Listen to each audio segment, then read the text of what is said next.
2021 оноос одоо Азийн хөгжлийн банкны нийслэлтэй хамтарсан төслийн захирлаар ажиллаж явах үед эхлүүлж исэн Баян шүү архины догчлолтын ажил маань ер нь дуусгах шатанд орлоо.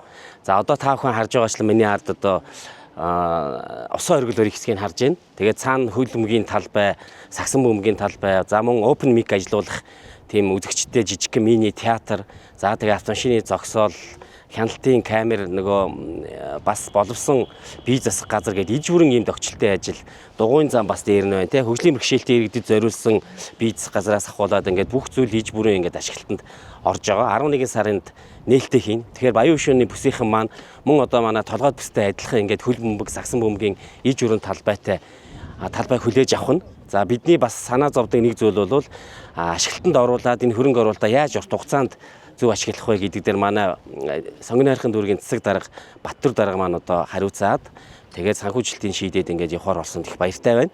За энэ цогцлбарын бас нэг гол онцлог нь бүгд одоо эрчим хүчний жишээлбэл нарны цахилгаан эрчим хүчээр сэргээгдэх эрчим хүчээр бүх асуудлаа шийдэж байгаа. Усан оргил өрийн мотор, бүх гэрэлтүүлэг, дээр нэмээд энэ бие засах газрын бүх цахилгаан хангамжууд бүгд одоо сэргээгдэх эрчим хүчээр асуудлуудыг шийдвэрлсэн ийм орчин үеийн шийдэл бүхий талбай байна. За 11 сард ашиглалтанд орно. За нэмэлтээр дүүргийн цэцэг даргатай ярилцаад бас шаардлагатай бас нэмэлт хөрөнгө оруулалтуудыг эх оны төсөвт тусгах байдлаар бид ярилцж байна.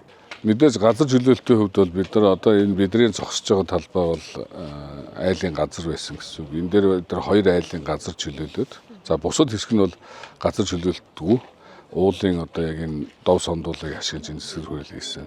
Тэгээ мэдээж одоо би түрүү хэлсэн дугуйн замтай учраас бас иргэд маань энд аюулгүй дугуйн унах одоо дугуйн спортоор хичээлэх нь боломж үүсэж байгаа. За дээрээс нь амралтын одоо аял тухлах газрууд ихтэй усан фонтантай учраас бас иргэдэн маань зөвхөн хотын төвд ингээд нөгөө талбай уртлах тийм ээ усан одоо оргилуурыг үзэх биш. Энэ гэр хорооллоос анх удаа энэ усан фонтантай хийж байгаа их онцлог байна.